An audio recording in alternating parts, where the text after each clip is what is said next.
النار. أعوذ بالله من الشيطان الرجيم. بسم الله الرحمن الرحيم. سبحان الذي أسرى بعبده ليلا من المسجد الحرام إلى المسجد الأقصى الذي باركنا حوله لنريه من آياتنا إنه هو السميع البصير. عن جابر رضي الله تعالى عنه أنه سمع رسول الله صلى الله عليه وسلم يقول: لما كذبني قريش فكنت في الهجر فجعل الله لي بيت المقدس فقبلت أخبرهم عن آياته وأنا أنظر إليه. متفق عليه. আলহামদুলিল্লাহ, সমস্ত প্রশংসা ও তারিফ একমাত্র সেই মহিয়ান স্রষ্টা ওয়াহদাহু লা শারীকা লাহ আল্লাহ রাব্বুল ইজ্জতের জন্য, যেই রব্বুল ইজ্জতের অপার মহিমায় বৎসরের সেরা মাস মাহে রমজান, সেই রমজানের কাছাকাছি সময়ে, তার মানে এর আগের মাস শাবান, তার আগের মাস রজব, আর এই রজব মাসের আজকে 26 রজব আমরা জুমার সালাত আদায় করার জন্য পৃথিবীর সর্বোত্তম জায়গা মসজিদ, সেই মসজিদে সময়মত হাজির হতে পেরেছি। যে রব্বুল আলামিন আমাদেরকে দয়া করে মহব্বত করে সেই সময়মত হাজির হওয়ার সুযোগ দিয়েছেন, আমরা সেই রব্বুল আলামিনের শাহী দরবারে জানাই লাখো কোটি শুকরিয়া। আলহামদুলিল্লাহ, আলহামদুলিল্লাহ। অতঃপর দরুদ সালাম বর্ষিত হোক সমস্ত আম্বিয়া আলাইহিমুস সালাতু ওয়াস সালামের প্রতি, বিশেষত আমাদের আখিরি নবী তাজদারে মদিনা হযরত মুহাম্মদুর রাসূলুল্লাহ সাল্লাল্লাহু আলাইহি ওয়াসাল্লামের উপর। সম্মানিত মুসাল্লিয়ান, আমি সূরা বনী ইসরাঈলের 1 নম্বর আয়াত এবং সেই সাথে একখানা হাদিস আপনাদের সামনে তেলাওয়াত করেছি। এই আয়াত এবং হাদিসকে কেন্দ্র করে রব্বুল আলামিন তৌফিক এনায়েত করলেন রজব মাসে আমাদের দেশে প্রচলিত যে আমলটি করা হয়, শবে মেরাজ পালন করা হয়, এ সম্পর্কে কিছু কথা রব্বুল আলামিন তৌফিক দিলেন তুলে ধরে আমি আমার আজকের খুতবাটি টানবো ইনশাআল্লাহ। আমি আমার আলোচনা যাওয়ার আগে আমি একটু সবিনয়ে একটু অনুরোধ করব, আমরা যারা মসজিদে এসেছি বুদ্ধি হওয়ার পর থেকে নিয়ে আমরা মসজিদে আসি, সালাত আদায় করি, হুজুররা বলেই থাকেন খালি মানে সামনে কাতার পুরা করে, তারপরে কাতার ইত্যাদি, এভাবেই করে। এগুলো আমরা কথা খালি শুনেই আসি, কিন্তু মসজিদে আমাদের এই আমলটার পরিবর্তন হলো না। আয়েশা যার যেখানে পছন্দ সেখানে বসলাম না। নিয়মটা কি?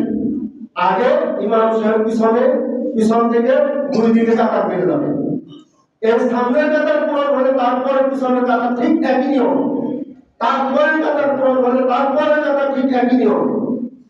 আমি একটু অনুরোধ করবো, এই যে পিছনের কাতারে যারা আছেন আপনারা একটু সামনের কাতারে জায়গা আছে, মেহরবানি করে এই সামনের কাতারে ঢুকে কাতার পূরণ করুন, শৃঙ্খলা রক্ষা করুন। নামাজ চাই কমান্ডার যে কমান্ড দেয়, সবচেয়ে বড় কমান্ড কিন্তু এখানে। তো সম্মানিত মুসাল্লিয়ান, আর বাহিরে যারা আসে, আমি গত শুক্রবারে লক্ষ্য করছি, এর আগেও আমি বলেছিলাম ওই কিছু ছেলে পেলে খুতবা শেষে আগাগে আসে, আইসা ওই বারান্দার লাস্ট পাল্লা দাঁড়িয়ে তারপরে তার গল্পগুজব করতে থাকে। এইটা তো একটা মসজিদের পরিবেশ হয় না, একটা খুতবার পরিবেশ হয় না। খুতবার কথা বলবে শুধু ক্ষতি, বাকিরা শুনবে। যেখানে আপনি যদি আরেকজনকে বলবেন চুপ থাকো, তাহলে তার জুমার নামাজ হবে না। তাইলে জুমার নামাজ কি আমরা সেটাই বুঝি, যার কারণে আমাদের এই শৃঙ্খলা মেনটেন হয় না। তো আমরা আশা করবো যারা বাচ্চা নিয়ে আসছে তারা কাছে সাথে সাথে রাখবেন, কোনো বাচ্চা যেন দৌড়াদৌড়ি না করে, কথা না বলে, আপনার দায়িত্ব এটা। মা ও বোনেরা, আপনাদের দৃষ্টি আকর্ষণ করছি যা আপনাদের সন্তানদের কারণে বা আপনাদের পারস্পরিক আলোচনার কারণে আরেকজনের জন্য আমাদের বিঘ্ন না ঘটে। আমি আমার আলোচনায় আসছি সূরা বনী ইসরাঈলের প্রথম আয়াত। আমরা আজকে এই প্রসঙ্গে আলোচনা করতে হয় এ কারণে, যেমন আমাদের এই পাক ভারত উপমহাদেশে, আমরা আমাদের বাংলাদেশের কথাই বলি, আমরা আহলুল হাদিস এলাকা, এখানে আমাদের মধ্যে কোনো সারা তেমন কিছু নাই। তারপরে কিছু কিছু ক্ষেত্রে আমাদের উত্তরেও মানে অন্যদের অনুকরণ করে থাকি। এই 26 রজব আইলেই 27 রাত্রি, আর এই রাত্রে আল্লাহ রসুল মেরাজে গেছেন। আসলে আল্লাহ রসুল এই 26 রজব রাত্রে মেরাজে গেছেন না অন্য কোনো সময় গেছেন, নির্দিষ্ট কোনো দিন তারিখ আছে কিনা আমার আলোচনার বিষয় বলতে এটাও একটা। যাই হোক, আমি শুরুতে আসতেছি। আল্লাহ রাব্বুল আলামিন তিনি বলছেন, সুবহান, পাক পবিত্র, বা পবিত্রতা ঘোষণা করছি, আল্লাযী আসরা বিআবদিহি লাইলান মিনাল মাসজিদিল হারাম ইলাল মাসজিদিল আকসা, যিনি তার বান্দাকে মসজিদে হারাম, মসজিদে হারাম কোনটা? বাইতুল্লাহ, কাবা, সেই বাইতুল্লাহ থেকে নিয়ে বাইতুল মুকাদ্দাস পর্যন্ত রাত্রির বেলা ভ্রমণ করিয়েছিলেন। আর এই মহামানবকে এই ভ্রমণ করাবেন বলেই আর আশেপাশে এলাকা বরকতপূর্ণ করেছেন, সেটাও আল্লাহ বলছেন, আল্লাযী বারাকনা হাওলাহু লিনুরিয়াহু মিন আয়াতিহি, মানে তার নিদর্শনগুলো দেখানোর জন্য কি বলেন, এই আশেপাশের এলাকাটারে বরকতপূর্ণ করেছেন। আর কে করছেন এটা, তার একটা পরিচয় দিচ্ছেন, ইন্নাহু, নিশ্চয় তিনি, ওয়াস-সামিউল বাসীর, তিনি শ্রবণকারী এবং দ্রষ্টা। আর অলিত হাদিস, আল্লাহ রাসূল মেরাজ গিয়েছিলেন, মেরাজ থেকে আসলেন, আসার পরে তিনি কাফেররা জানতে পারল মুহাম্মদ এক রাত্রে বাইতুল মুকাদ্দাস গেছে, সেখান থেকে আকাশে গিয়া আল্লাহর সাথে একেবারে কথাবার্তা বলে আবার দুনিয়াতে ফিরে আসছে। স্বাভাবিকভাবে কোনো মানুষের পক্ষে এটা সম্ভব নয়। বাইতুল মুকাদ্দাসের দূরত্ব কত? 2-3 মাস সময় যেতে লাগবে। আর এখন জাহাজে প্লেনে চলে গেলে কতটুকু লাগে সেটা আমি হিসাব দিতে পারছি না, তবে এই কাছাকাছি না, মক্কা মদিনার দূরত্ব তার চেয়ে আর অনেক দূরত্ব বেশি। এখন একটা রাত্রে এইভাবে ভ্রমণ করে আসলো, কাফেররা মনে করছিল একটা সুবর্ণ সুযোগ পেয়ে গেছি, মুহাম্মদের মিথ্যা সাব্যস্ত, মিথ্যাবাদী প্রমাণ করার এইটাই সুবর্ণ সুযোগ।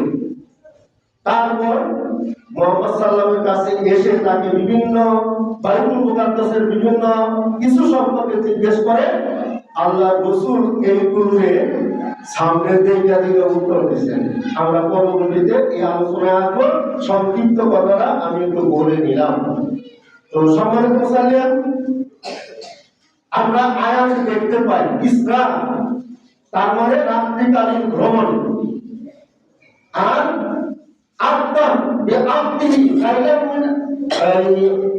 বিআবদিহি আসরা বিআবদিহি, তিনি তার বান্দাকে রাত্রিকালে ভ্রমণ করিয়েছেন। এই আব্দ বলতে, বান্দা বলতে মুহাম্মদুর রাসূলুল্লাহ সাল্লাল্লাহু আলাইহি ওয়াসাল্লাম। আমরা বিস্তারিত আলোচনা করতে পারবো না, সংক্ষিপ্ত ধারণা আমি এগিয়ে যাচ্ছি। এখন বাইতুল্লাহ থেকে নিয়ে বাইতুল মুকাদ্দাস পর্যন্ত, আর ওইখান থেকে মুতাকাশ, এই যে ভ্রমণটা করাইলেন, যারা বিমানে উঠেছেন, বিমানে দেখছেন, বিমান ওঠার পরে বিমানটা স্টার্ট করলো, স্টার্ট করার পরে এই বিমানটা এভাবে কিছু রানওয়েতে চলতে থাকলো, আর আস্তে আস্তে স্টার্ট নিতে থাকে। এমনি করে মানে স্বাভাবিক চলার গতিতে আসতে প্রায় 1 ঘন্টা সময় লেগে থাকে। যে জিনিসটা আমি জেদ্দা থেকে বিমান ধরে ছাড়লো, তখন এই জিনিসটা খেয়াল করছি। এই বিমানটা মনে করেন ছাড়ছে, রানওয়ে দিয়ে কিছু দূর, আবার কিছু দূর, এখন আস্তে আস্তে উঠতে থাকলো, আবার দেখেন আরো কিছু দূর উঠে ওইখানে আবার থাইমে আছে। এমনি করে স্বাভাবিকভাবে এই চালু হইতে প্রায় 1 ঘন্টার মতো সময় লেগে থাকে। সেটাই হোক, আমার আলোচনার বিষয় ওইটা না। এখন এরপরেও মক্কা থেকে বাইতুল মুকাদ্দাস পর্যন্ত আমরা বৈজ্ঞানিক গবেষণা নিয়ে আমরা এটাকে বলতে পারি এটা হলো ওই যে রানওয়ে দিয়ে যেমন বিমান, মানে ওই বিমানবন্দরে রানওয়ে দিয়ে এক জায়গা থেকে আরেক জায়গা পর্যন্ত যায়, ঠিক এরকম। তারপরে রানওয়ে লাস্ট মাথার থেকে যে উপরের দিকে উঠে, এটা হলো ঊর্ধ্বগমন বা মেরাজ। সেটাই এটার অনেক কথা।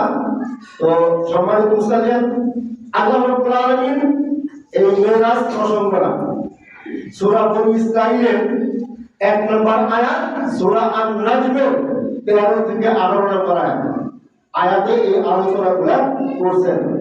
তো এখন আমাদের প্রশ্ন হলো, আসলে মেরাজটা হয়েছিল কোন দিন? 1 নম্বর প্রশ্ন। তারপরে 2 নম্বর প্রশ্ন হলো, মেরাজে এই আমল কি কি করতে হবে?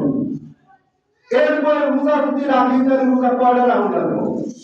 নামাজ যদি পড়ন লাগে, নামাজ পড়ি তাহলে নামাজ কয় রাকাত পড়ন লাগবে? কেমনে পড়ন লাগবে? এরপরে সবে মেরাজ হয়েছিল কেন, কারণ দেখেন। তো আমরা এগুলো একটু পর্যায়ক্রমে একটু উত্তর দিতে থাকবো। আমাদের দেশে যে প্রচলিত যে কথাটা আছে সেটা কি? 26 তারিখ দিবাগত রাত্রিতে মেরাজ হয়েছে। এখন এই যে একটা কথা প্রচলিত আছে, এর উপর ভিত্তি করে এই যেখানে মেরাজ যে রাত্রি পালন করা হয় সেটা থেকে দেখবেন মসজিদের কি অবস্থা। তারপরে তাদের মধ্যে দেখবেন রোজা করা রাখছেন, এরপর নামাজ কিভাবে পড়তেছে। আমাদের এখানে কোনো আদায় করা, কোনো আলোচনা, কোনো কিছু নেই। কারণ নেই, তাইলে কি আমরা আসলে পিছিয়ে গেলাম? না, আসলে তারা না বুঝে এই আমলগুলো করতেছে। আসলে ইসলামের ইতিহাস এবং হাদিস চিন্তা করতে গেলে দেখা যায় আল্লাহর রাসূলের মেরাজ হয়েছে, সেটা সত্য, সশরীরে সত্য, কিন্তু কোন সনে, কোন মাসে, কোন তারিখে হয়েছে এর নির্দিষ্ট কোনো প্রমাণ নেই। একটা প্রমাণের সহি আকারে পাওয়া যায় না। এখন বলবেন যে আহলে হাদিস হুজুররা তো এই কথাই কয়, হানাফি কত বড় বড় আলেমরা কইতেছে। আচ্ছা, হানাফি আলেমদের থেকে আমি নিজে ইউটিউবে আলোচনা শুনছি, শেখ আহমদুল্লাহ উনি উত্তর দিচ্ছেন এ ব্যাপারে যে সবে মেরাজ কয় তারিখে হয়েছে, তার তারিখ ছক এগুলা নিয়ে 16টারও বেশি মতামত আছে। তবে একটা মতামত বিশুদ্ধ না, সহি কোনো মতামত পাওয়া যায় না। তারপরে আপনি বলবেন যে এই আলিম বিন হাবিব, এরপরে মিজানুর রহমান আজহারি, এই ধরনের আলেমদের আলোচনা আপনারা শুনবেন, দেখবেন। তাদের কার কি ধারণা আগে ছিল সেটা না, বর্তমানে তারা এই সম্পর্কে কি বলেন। এরপরে কোরআন ও সুন্নাহর আলোকে যদি যাচাই করেন তাহলে দেখবেন যে আসলে মানে সবে মেরাজের নির্দিষ্ট দিন তারিখ জানা নেই। তো আমি এখানে আমাদের বাংলাদেশ জমিয়তে আহলে হাদিসের মাননীয় এই সেক্রেটারি, সাবেক সেক্রেটারি ডক্টর শহীদুল্লাহ খান মাদানী একটা বই লিখছেন, দেখবেন জুমার খুতবা প্রসঙ্গ, এর মধ্যে 10টা মতামত উল্লেখ করছেন। আমি আপনাদেরকে আজকে সেই মতামতটা এখানে একটু শোনাবো। আর কি এখানে আমাদের এক কথায় আমাদেরকে বিশ্বাস করতে হবে রাসূলের মেরাজ হয়েছিল সত্য, সশরীরে সত্য, কিন্তু এর কোন দিন তারিখ নির্দিষ্ট জানা যায় না। আর এই প্রসঙ্গে কোনো আমল, সহিহ কোনো আমল নাই। এখন তারপর জেনে রাখার জন্য একটা মতামত হলো নবুয়ত লাভের বছরই মেরাজ হয়েছে। আরেকটা মতামত হলো নবুয়ত লাভের 5 বছর পর মেরাজ সংঘটিত হয়। আরেকটা মতামত হলো নবুয়ত লাভের 10ম বছরে রজব মাসে 27 তারিখ, এই একটা মত, এই মতের সাথে এর মিল আছে, এই মেরাজ সংঘটিত হয়। আর হিজরতের আরেকটা মতামত হলো হিজরতের 1 বছর পূর্বে, 1 বছর পূর্বে নবুয়তের 12 বছরে রবিউল আউয়াল মাসে। এখন মেরাজ হইতেছে বাংলাদেশে কোন মাসে পালন করতেছে? রজব মাসে।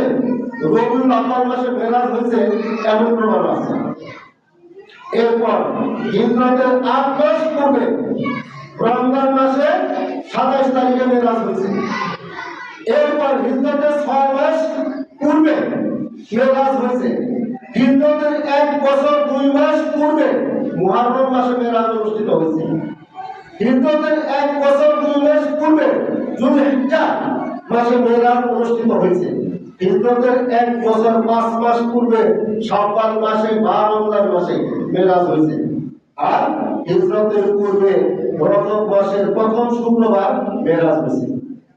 এই যে এত মতামত, তার সুনির্দিষ্ট কোনো পাওয়া যায় না। তাই আমার আর আপনার মেরাজের রাত্রি কোনটা মানে আমল করুন না, এত মাথা খাটানোর দরকার নেই। সম্মানিত মুসলিম, আশা করি এই বিষয় নিয়ে আমরা ওই বেশি জানতে চাইব না, ওইটার কোনো প্রমাণ প্রয়োজন নেই। যুগ শ্রেষ্ঠ ইমাম শাইখুল ইসলাম ইবনে তাইমিয়া উনি বলছেন মেরাজ সংঘটিত হওয়ার অকাট্য কোনো দলিল নেই। এরপর আপনার এই মেরাজের আমল, মেরাজ আসলে অর্থাৎ মেরাজের রাত্রে কি কি আমল করুন দেখো। এখানে দেখবেন যারা আমল করে তারা রোজা রাখবে, তারা কি করবে?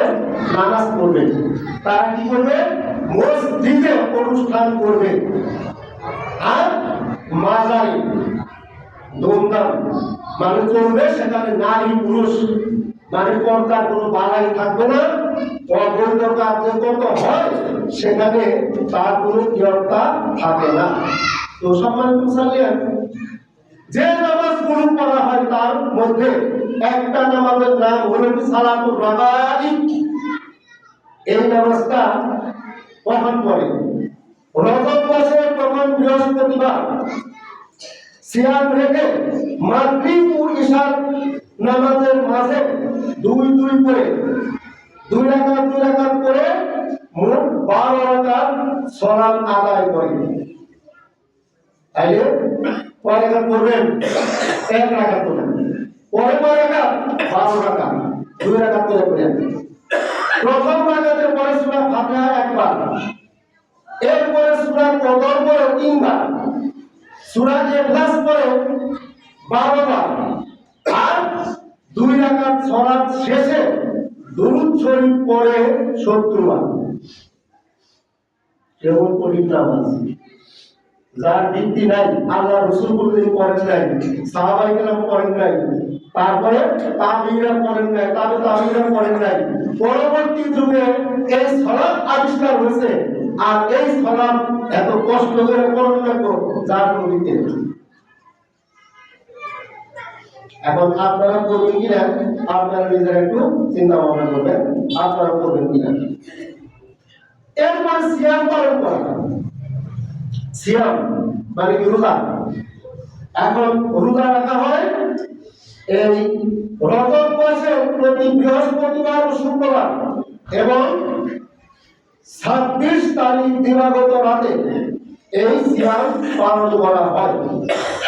ইবনে হাজার আসকালানী রাহমাতুল্লাহ আলাইহি বলেছেন রজব মাসে এই ফজিলত সম্পর্কিত যে বর্ণনাগুলো আসছে সিয়াম সম্পর্কে, এর কোনো সহিহ দলিল নাই। এরপর ইমাম ইবনে তাইমিয়া বলছেন রজব মাসে ইবাদতের নামে যা কিছু করা হয় সেটা বিদআত। বিদআত তো ভালো জিনিস, নতুন জিনিস, মিষ্টি মিষ্টি লাগলো, তাই না? কেমন মিষ্টি লাগলো আমরা একটু পরে এই ব্যাপারে কথা বলবো। তো সম্মানিত মুসলিম, মসজিদে আলোকসজ্জা, খাবার দাবারের স্পেশাল আয়োজন, এরপরে মাজার সমূহের জাঁকজমক অবস্থা, নারী পুরুষের অভাব মেলামেশা মাজারগুলোতে, এগুলো মেরাজের আমলের নামে এই সমস্ত কাজগুলো করা হয়। তো সম্মানিত মুসলিম, যেগুলোর ভিত্তি নাই সেগুলো নিয়ে আমার আপনার মাথা কামানোর দরকার আছে? আর বৃত্তি ছাড়া আমল করার কোনো সুযোগ আছে কিনা? মহান রব্বুল আলামিন সূরাতুল হাসরে তিনি ইরশাদ করেছেন, মা আতাকুমুর রাসূলু ফাখুযুহু ওয়া মা নাহাকুম আনহু ফান্তাহু। রাসূল তোমাদেরকে যা দেন তা তোমরা সাদরে গ্রহণ করো। রাসূল তোমাদেরকে যা থেকে বিরত রাখেন তার থেকে বিরত থাকো। সুতরাং রাসূলের যেহেতু সহিহ কোনো কওল নাই, এরপরে রাসূলের আমল নাই, সাহাবাদের আমল নাই, তাবিঈনের আমল নাই, সুতরাং মেরাজের রাতের আমলের নামে যা কিছু করা হয় এগুলো সবই বিদআত, এগুলো আমাদেরকে বর্জন করতে হবে। আর বেদাতটা তো খুব টেস্টফুল জিনিস, এখন টেস্টফুল জিনিস, সুতরাং টেস্টফুল জিনিসের টেস্টটা কিরকম একটু শুনুন। বিশ্ব নবী জনাব মুহাম্মদ রাসূলুল্লাহ সাল্লাল্লাহু আলাইহি সাল্লাম বলেছেন, মান আহদাসা ফি আমরিনা হাদা মা লাইসা মিনহু ফাহুয়া রাদ। যে ব্যক্তি আমাদের দ্বীনের মধ্যে, ধর্মের মধ্যে যা নেই, সেই দ্বীনের মধ্যে নতুন কিছু আবিষ্কার করলো, সৃষ্টি করলো, ফাহুয়া রাদ, ওইটা প্রত্যাখ্যাত, সেটা গ্রহণযোগ্য নয়, সেটা মানা যাবে না। তারপরে আরেকটু মজার বিষয় আছে, প্রত্যেকটা নবাবিষ্কৃত জিনিসই বেদাত, আর প্রত্যেক বেদাতের পরিণামই হলো কি? ভ্রষ্টতা। আর প্রত্যেক ভ্রষ্টতার পরিণাম হলো জাহান্নাম। এরপরে শরীয়তের নামে যে সমস্ত যা কিছু চলছে এগুলো করবেন কিনা?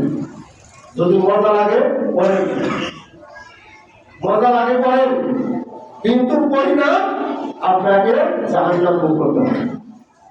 তাই আমরা অনুরোধ করব, কোরআন এবং সুন্নাহর আলোকে আমাদের ধর্মীয় জীবনে যে সমস্ত জিনিসগুলো আছে, এই জিনিসগুলোর বাইরে আমাদের অতিরিক্ত কোনো কিছু করার প্রয়োজন নাই।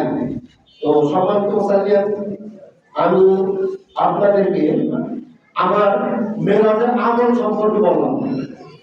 মেরাজের নামে কোনো সলাত নাই, কোনো সিয়াম নাই, কোনো আনুষ্ঠানিকতা নেই। ওই যে রজব মাসে এই 30 দিনের মাস হলে 30টা রাত্রি যেরকম, মানে বাকি 29টা রাত্রি যেরকম, 26 তারিখ দিবাগত রাত্রি, যে রাত্রিটা মেরাজের রাত্রি নামে পরিচিত, এই রাত্রিটাও ঠিক ওই রকম। ওই রাত্রিগুলোতে যেমন বাড়তি ইবাদত দেয়, এই রাত্রিতে বাড়তি ইবাদত নাই। অন্যান্য রাত্রিতে আপনি ইবাদত যেগুলা আছে সহিহ ভিত্তিক, সেগুলো এই রাত্রিতে ওইভাবে করবেন, ইনশাআল্লাহ আপনি ঠেকবেন না, বেদাতের কাতারে যাবেন না। আল্লাহ আপনাদের আমাদেরকে হেফাজত করুন। তো সম্মানিত মুসলিম, মেরাজ হয়েছে সত্য, এখন আল্লাহ উপর রাখছেন, রাসূল স্পষ্ট করে বলেন নাই আমার আপনার খোদার খোদাটা নেই। এখন মেরাজটা হয়েছিল কেন, এটা কিছু উত্তর। যেমন আল্লাহ রাব্বুল আলামিন তার প্রিয় হাবিবকে সান্নিধ্যে ডেকে নেওয়ার জন্য এই মেরাজটা করেছেন। যেমন ওই যে বাংলাদেশ আমাদের এই রাষ্ট্র, বিশেষ মুহূর্ত মনে করেন সৌদি আরবের রাষ্ট্রদূত যিনি আছেন বাংলাদেশের পক্ষ থেকে, তাকে কিছু ইনফরমেশন দেওয়া দরকার। এখন ইনফরমেশন দিতে হলে জরুরি ভিত্তিতে তাকে ডেকে আনতে হবে। এখন মেরাজের একটা উদ্দেশ্য বিজ্ঞান, এটাকে এইভাবে বিশ্লেষণ করছে আল্লাহ রাব্বুল আলামিন তার স্পেশাল কিছু ডিরেকশন দেওয়ার জন্য প্রিয় হাবিবকে সান্নিধ্যে ডেকে নিয়েছিলেন, আর এ কারণেই মেরাজটা হয়েছিল। বিশ্বনবী দুনিয়ার মানুষ, তিনি দুনিয়া সম্পর্কে জানেন, ঊর্ধ্বালোক সম্পর্কে তার জানা ছিল না। ঊর্ধ্বালোকের প্রমাণ করিয়ে আল্লাহ রাব্বুল আলামিন ওই জগৎগুলো সম্পর্কে তাকে ধারণা দেওয়ার জন্য তাকে ডেকে নিয়েছিলেন। এরপর বিশ্বনবী আমাদের মতো মানুষ ছিলেন, এখন বিশ্বনবী তাকে ওই জগৎগুলোর কি কি এলেন জ্ঞান, এগুলো সম্পর্কে ধারণা দেওয়ার জন্য তাকে ডেকে নিয়েছিলেন। এবং দুনিয়া এবং আখিরাতে বিশেষ করে পারলৌকিক জগতে আল্লাহ রাসূলকে নেওয়া ওই মেরাজের যাত্রাকালে তিনি বিভিন্ন দৃশ্য দেখাইছেন পারলৌকিক জগৎ সম্পর্কে। উনি তার পারলৌকিক জগৎ সম্পর্কে জানতেন না, ওনাকে ওই ধারণা দেওয়া এটা তার উদ্দেশ্য ছিল।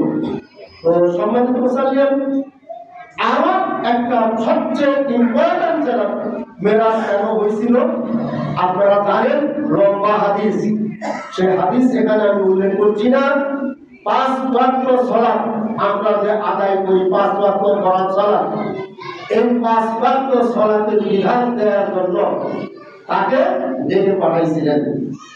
এবং সূরা বাকারার 286, 85 এবং 86 নম্বর আয়াত, এই দুটো আয়াত সম্পর্কে আয়াত আদি দেওয়ার জন্য পাঠাইছিলেন। যারা শিরক করে না তাদেরকে মাফ করা হবে, এই সুসংবাদ দেওয়ার জন্য তাকে ডেকে পাঠিয়েছিলেন। তো সম্মানিত মুসল্লিয়ান, আমরা সেই বিশ্বনবী জনাব মুহাম্মদুর রাসূলুল্লাহ সাল্লাল্লাহু আলাইহি ওয়াসাল্লাম মেরাজ ভ্রমণ করে আসছেন, আমরা সেই প্রসঙ্গ নিয়ে একটু সংক্ষিপ্ত কথা এখানে বললাম। এবং মেরাজে যাওয়ার পথে ওই যে জিবরিল আমিন আল্লাহ রাসূলকে নিয়ে গিয়েছিলেন। লম্বা বর্ণনায় যাচ্ছি না। আল্লাহ রাসূল ছিলেন কোথায়? কাবা ঘরে হাতিমের ওখানে ছিলেন। তারপর তার সিনা চাঁদ করে আল্লাহ রাসূলকে সেখান থেকে নিয়ে গেলেন মক্কা থেকে কোথায় নিলেন? বাইতুল মুকাদ্দাস। সেখানে ওই নবীদের রূহ উপস্থিত ছিল, সেখানে তাদের সাথে পরিচয় পর্ব ঘটল। সেখান থেকে আল্লাহ রাসূলকে বুরাক নামক জানে করে তিনি উর্দাকাশে নিয়ে গেলেন। বুরাক শব্দটা মাদ্রাসা শিক্ষিতরা বুঝবেন, বারকুন শব্দটা হলো বিদ্যুৎ, আর তার থেকে বুরাক তার মানে ওই যানটা ছিল বিদ্যুতের গতির চেয়েও বেশি, তার দ্রুত, মানে চোখের পলক যতটুকু 1 লাখ পর্যন্ত চলত। সেই বুরাকি করে বিশ্ব নবীকে নিয়ে গেলেন প্রথম আসমানের কাছে গিয়ে সেখানে আওয়াজ দিলেন। ভিতর থেকে বলা হলো, মান আনতা? জিবরিল উত্তর দিলেন, আনা জিবরিল। এরপরে ওমান মাআকা, মানে তোমার সাথে কে? উত্তর দিয়েছিলেন, আমার সাথে মুহাম্মদ সাল্লাল্লাহু আলাইহি ওয়াসাল্লাম। এখন মুহাম্মদ সাল্লাল্লাহু নিয়ে আসার অনুমতি দেওয়া হয়েছে কিনা? জিবরিল বললেন যে হ্যাঁ, অনুমতি দেওয়া হয়েছে। এরপর আসমানের দরজা খুলে গেল, ওনারা ভেতরে প্রবেশ করলেন। সেখানে গিয়েছিলেন হযরত আদম আলাইহিস সালাম। জিবরিল আমিন আদম আলাইহিস সালামের সাথে পরিচয় করে দিলেন। আর আদম আলাইহিস সালাম তাকে বলছিলেন, মারহাবান বিল ইবনে সালেহ, আমার নেক সন্তান, তোমাকে স্বাগত।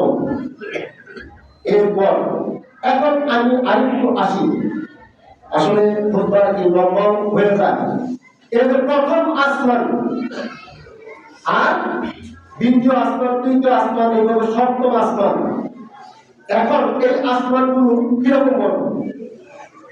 যেমন আমরা এই যে সূর্য দেখি, আমরা বিজ্ঞান বলছে এই পৃথিবীর চেয়ে 13 লক্ষ গুণ বড় হলো কি ওই সূর্যটা। আচ্ছা, সূর্যটা প্রথম আকাশের গোটা জায়গাকে দখল করে আছে, মাত্র সামান্য একটু জায়গা দখল করে আছে। এখন এইরকম কত সূর্যকে প্রথম আসমানে ধরবে, ঢুকানো যাবে আল্লাহ রাব্বুল আলামিন ছাড়া কেউ জানেন না। ঠিক প্রথম আসমানটা দ্বিতীয় আসমানে এরকম সামান্য জায়গা দখল করে আছে। এরকম কত প্রথম আসমান দ্বিতীয় আসমানে ঢুকবে আল্লাহ ছাড়া কেউ জানে না। ঠিক তৃতীয়, চতুর্থ, পঞ্চম, সপ্তম এইভাবে একই অবস্থা। আমাদের ওইটা উদ্দেশ্য না, আল্লাহর সৃষ্টি যে কত বিশাল, কত বড়, আমাদের মতো মানুষের এই ক্ষুদ্র এই মাথা এবং চর্মসুখে এগুলো বর্ণনা করা যাবে না। তো সম্মানিত মুসলিম, এরপরে দ্বিতীয় আকাশে গেলেন, ঠিক ওই রকম প্রশ্ন উত্তর। সেখানে ওই দ্বিতীয় আকাশে গিয়েছিলেন ঈসা আলাইহিস সালাম এবং ইয়াহইয়া আলাইহিস সালাম। আবার দ্বিতীয় আকাশ থেকে তৃতীয় আকাশে গেলেন। তৃতীয় আকাশে কে আছেন? হযরত ইউসুফ আলাইহিস সালাম। এরপরে চতুর্থ আকাশে ইদ্রিস আলাইহিস সালাম, পঞ্চম আকাশে হযরত হারুন আলাইহিস সালাম, ষষ্ঠ আকাশে হযরত মুসা আলাইহিস সালাম, সপ্তম আকাশে হযরত ইব্রাহিম আলাইহিস সালাম। সুতরাং এরপরে আল্লাহ রাব্বুল আলামিনের সাথে তার কথাবার্তা এবং ওই যে বললাম তিনটা জিনিস দিয়েছেন, তার মধ্যে একটা হলো 5 ওয়াক্ত সালাত। আসলে 5 ওয়াক্ত সালাত আগে আল্লাহ 5 ওয়াক্ত দিয়েছিলেন না 50 ওয়াক্ত দিয়েছিলেন। এই 50 ওয়াক্ত সালাত নিয়ে যখন ষষ্ঠ আকাশে হযরত মুসা আলাইহিস সালামের সাথে সাক্ষাৎ করলেন, উনি বলছিলেন তুমি কি নিয়ে এলে? তখন উনি উত্তর দিয়েছিলেন আমাকে 50 ওয়াক্ত সালাত দেওয়া হয়েছে। এরপর মুসা আলাইহিস সালাম বলছিলেন যে 50 ওয়াক্ত সালাত তোমার উম্মতেরা আদায় করতে পারবে না, তুমি যাও আল্লাহর কাছে এটা আবদার করে এটা কমিয়ে নিয়ে আসো। এরপরে আল্লাহর কাছে আবদার করার পরে 10 ওয়াক্ত করে মাইনাস করতে করতে শেষে 10 ওয়াক্ত এবং লাস্টে 5 ওয়াক্ত সালাত। এরপরেও মুসা আলাইহিস সালাম বলছিলেন যে আপনি আবার যান, কারণ মানুষ এই সালাত আদায় করতে পারবে না। আল্লাহ রাসূল বলছিলেন যে আমি আবার আল্লাহর কাছে থেকে লজ্জা পাচ্ছি। তাই হোক এই 5 ওয়াক্ত সালাত আদায় করতে 50 ওয়াক্ত সালাত আদায়ের যে সওয়াব, সেই সওয়াব পাওয়া যাবে। তো সম্মানিত মুসাল্লিয়ান, রাসূলুল্লাহ সাল্লাল্লাহু আলাইহি ওয়াসাল্লাম উনি এইভাবে মেরাজ থেকে আসলেন। আর প্রতি বছর আমাদের মাঝে সেই মেরাজের আলোচনাটা কখন আসে? যখন 26 তারিখ আসে, তখন আমরা একেবারে ইবাদত করবার পাগল হয়ে যাই। তো আসলে আমি আগেই উল্লেখ করলাম যে এই 26 তারিখ বা মেরাজের রাত্রিকে কেন্দ্র করে কোনো সলাতও নাই, কোনো সিয়ামও নাই, কোনো আনুষ্ঠানিকতা নাই। কারণ বিশ্বনবীর সহিহ কোনো দলিল পাওয়া যায় না। সাহাবায়ে কেরাম আমল করছেন, এরকম কোনো প্রমাণ পাওয়া যায় না। তাবিঈরা আমল করছেন, এরকম কোনো প্রমাণ পাওয়া যায় না। সুতরাং আমাদের জন্য এই নিয়ে কোনো মাথা বাড়াবাড়ি করা, মানে আমরা সালাত রাখবো, সিয়াম পালন করবো ইত্যাদি চিন্তা করা, এগুলোর কোনো প্রয়োজন নেই। তো সম্মানিত মুসলিম, বিশ্বনবী মেরাজ থেকে যে জিনিস নিয়ে এসেছেন, সেই জিনিসের মেইন যেটা, 1 নম্বর যেটা, সেটা হলো এই 5 ওয়াক্ত সালাত। এখন আপনি আমি যদি এই 5 ওয়াক্ত সালাত যদি যথারীতি আদায় করি, তাইলে বিশ্বনবীকে মেরাজ থেকে যা দেওয়া হয়েছিল সেইটা নির্দেশনা আমার জীবনে বাস্তবায়ন হয়ে যাবে। তো সম্মানিত মুসলিম, আমরা যেমন আমাদের চর্ম চোখে আল্লাহকে দেখি নাই, কেউ দেখে নাই, কেউ দেখতেও পারবে না, কিন্তু সালাতে যখন আসি, আমরা সালাতে এসে আল্লাহ রাসূল আল্লাহর সাথে কথা বলছেন কোথায়? সেই সপ্তম আকাশের উপরে দিয়ে, সিদরাতুল মুনতাহা, সেখানে গিয়ে আমরা কিন্তু প্রতিদিন সালাতের মধ্যে আল্লাহর সাথে কথা বলতেছি।